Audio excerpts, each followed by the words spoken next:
저는 모든 대통령 후보가 경제를 살리겠다 그러는데 경제를 살려서 재벌들이나 정치인들이나 공무원들만 배불린다면 그게 말이 안 되는 겁니다.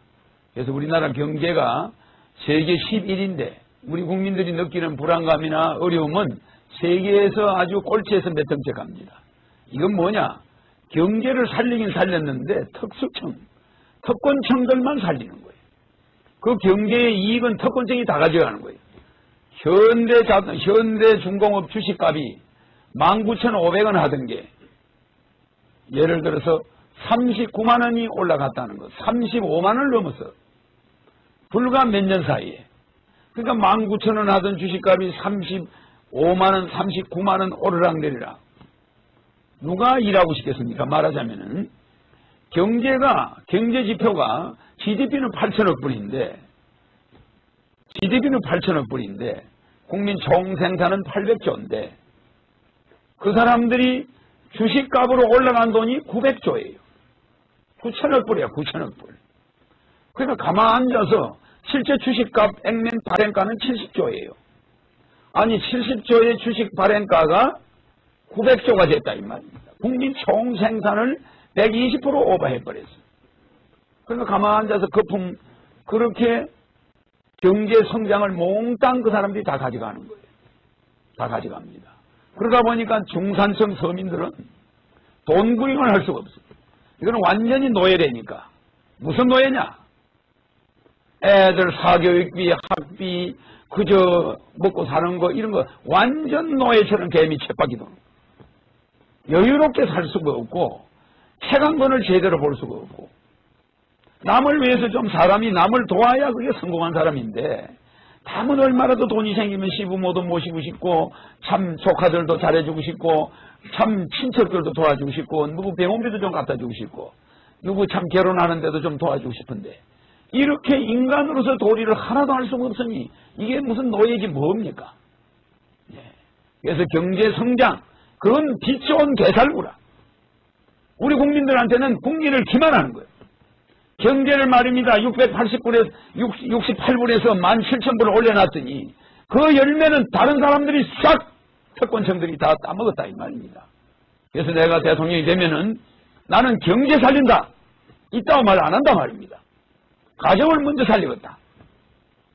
경제를 살리긴 살리되 가정부터 살려놓고 국민들이 정말 편안한 마음으로 잘 살아가고 희망을 갖게 해놓은 다음에 국가 경제는 지절로 살게 되는 거다 이 말입니다.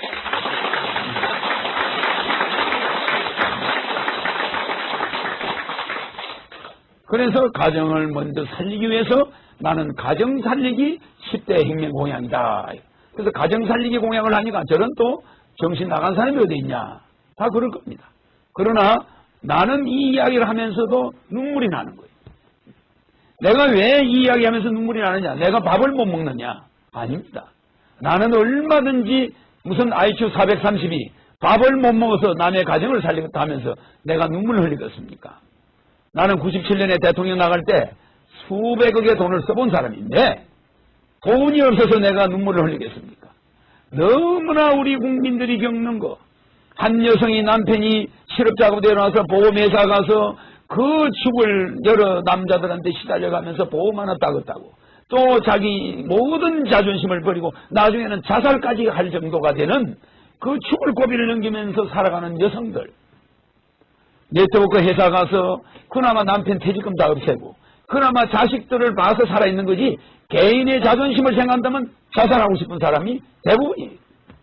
그런 거 하나 정치인이 따뜻하게 생각해주는 사람이 이 세상에 내가 아무리 눈 비비고 와도 그런 정치인이 한 명이 없는 거야.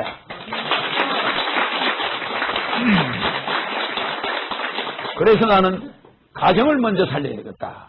이런 여성들, 이렇게 짓밟히는 여성들, 이 지금 여성들은 6가지가 짓밟힙니다.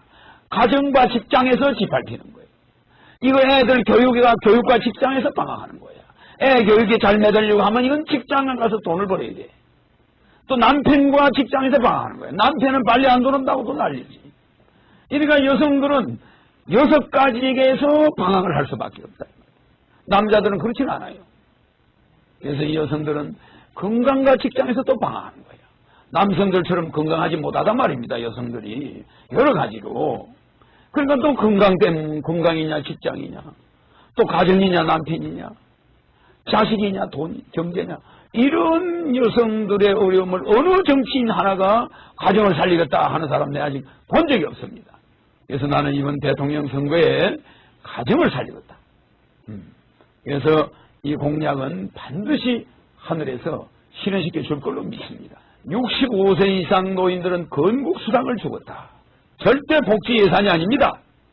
우리가 노인들한테 진 빚을 갚는 거니까 매월 노인들한테 50만 원 주는 거는 복지 예산 거지한테 주는 게 아니에요.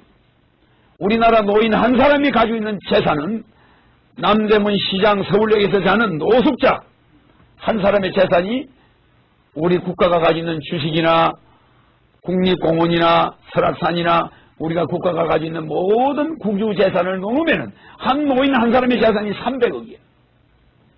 아무리 거지라도 그 사람 재산은 300억이 있어 사실은. 그런데 우리는 그 노인을 그냥 쫄쫄 굶게 하고 노인들을 학대하고 노인이 빈털털이라고 얕보는데 사실은 국가가 몽땅 가지고 있으면서 그래서 노인들이 65세 이상 되면은 건국수당을 주겠다. 그리고 건국수당 50만 원씩 돌아갈 때까지. 물론 재벌들은 안 주죠. 서민과 중산층 모든 사람에게 매월 50만 원씩 돌아갈 때까지 드리겠다는 거예요. 그러면은 삼성그룹이나 LG그룹이나 이런 데서 노인들 실버 문화가 발달됩니다. 10만 명 이상 들어가는 실버타운을 만들어 놓고 노인들 서로 모시려고 싸워요. 세계에서 제일 좋은 풀장, 세계에서 제일 좋은 한의사들, 세계에서 제일 좋은 간호원들 얼마나 훌륭한 시설을 만들어 놓고 서로 노인 유치하겠다. 그 노인들 실버 문화가 발달돼. 일요일 날은 가수들이 와서 노래 불러줘. 그러니까 거기는 노인들의 천국이에요. 이렇게 노인들이 여름에는 설악산, 겨울에는 제주도 실버타운 가고 싶은데 다 다녀. 또 자식들은 부모를 서로 모시려고 싸워. 왜? 한 달에 100만 원 나오니까. 이것은 실제 그 노인들이 그 돈을 받아서 꼭 쓴다는 보장은 없어. 자식한테 줄지언정 우리가 노인들에게 건국수당을 준다 이러면은 손자가 엄마 우리 할아버지가 나라를 만들어서 건국수당이 뭐야? 아 너가 할아버지가 나라를 만들기 때문에 이 수당이 나오는 거야. 할아버지 돌아갈 때까지. 할머니가 만든 나라야 이 나라가. 그래? 그래서 이 할아버지가 받은 수당 건국수당이야. 야 너 이거 가지고 노트 해서 공부 열심히 해라. 그러면 할아버지가 주는 건국수당, 할머니가 주는 건국수당을 받는 손녀는 공부를 열심히 해. 지금 할아버지 할머니들은 며느리한테 용돈 받아가지고 손자한테 용돈 주면 됩니까? 이건 체면이 안 서는 거예요. 예. 아, 내가 오늘 누구 집 결혼한다는데 며느리가 3만 원만 주라. 이게 말이 됩니까? 며느리는 속으로 그 3만 원이면 쌀이 얼마예요? 그런데 아버지가 또 시아버지가 가서 결혼식에 옛날에 신세진 사람한테 가서 주겠다는데 그걸 안 주자니 그렇고. 그러니까 그 며느리는 또 며느리대로 애로사항이 있는 거 아닙니까? 그 안 주는 사람도 그렇고 못 주는 사람도 못 받는 사람도 그렇지만은 우리 국가가 이 젊은 사람들이 일찌감치 실업자가 되거나 직장에서 월급 쬐끔 받아와가지고 이것저것 지하고 나니까 남는 게 없네. 그러니까 아버지한테 효도 안 하고 싶은 자식이 하나도 없습니다. 다 효도하고 싶어요. 다 자존심 세우고 싶습니다. 이웃 친척도 돌보고 싶어요. 사람이 태어나서 이웃 사람을 돕는 자가 성공한 자지 대통령 되는 자가 성공한 자가 아니에요. 진짜 성공하는 자는 나보다 못한 사람을 돕는 자가 성공했는데 세상에 남을 돕지 못하고 이 세상을 살아가니 이게 살맛이 전혀 없는 거예요. 그런데 시아버지 용돈도 제대로 줄 수가 없으니 이건 며느리 심정이 어떻겠습니까? 그래서 나는 그런 며느리 심정을 헤아리고 있는 대통령 후보. 건국수당을 노인들에게 50만 원씩 주면은 모든 가정이 화합이 돼요. 시어머니, 며느리, 아들과 부부관계 다 화합이 됩니다. 손자와 할아버지 이게 다 풀어지는 거예요. 전부 사회가. 예. 아버지 어머니 때문에 이혼하는 사람 많습니다. 예. 나이가 60세면 한갑이고 나이가 70세면 참 한갑 다음에 나이가 70대면은 뭡니까? 우리가 말하면 고이라고 그러는데 이 고이에는 옛날에는 그냥 70세면 고래장을 한다고 그랬는데 지금은 60, 70이 청년입니다. 예. 70에 그냥 자식이 고이 잠드소서 해서 그냥 옛날에 고이라고 그랬다고 그래. 예? 70을 고이라고 그러는데, 물론 시자가 그 시자는 아닙니다. 기쁨이, 희망할 때 시자인데, 이 고이를 우리는 고이 잠드소서 이럽니다. 그 다음에, 기쁠 희자. 그게 아주 기쁘다, 이 말이에요. 희망할 때 희자하고 좀 달라요. 기쁠 희자가. 기쁠 희자인데, 이 고이 잠드소서는 그냥 이잖아, 이. 그래서 이가 아닌데, 내가 이제 농담을 하는 말입니다. 그래, 이제 77세가 뭡니까? 77세가 산수입니다. 희수입니다. 그 다음에 80세가 산수예요. 네. 그 다음 88세가 미수고, 그 다음에 90세가 이제 99세가 백수입니다. 이렇게 100살까지 대부분의 노인들이 앞으로 살게 되는데, 이 40, 50년을 대부분 실업자, 물론 60세가 되기 이전의 실업자가 엄청나게 많습니다.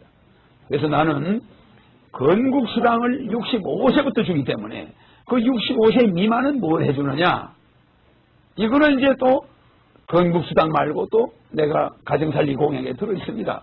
그것은 내가 이야기하는 그 산삼유딜 정책, 거기에서 여러분들의 직장이 실업자들이 모두 가서 한 달에 먹여주고 재워주고 100만원짜리 산삼유딜 정책이 있습니다.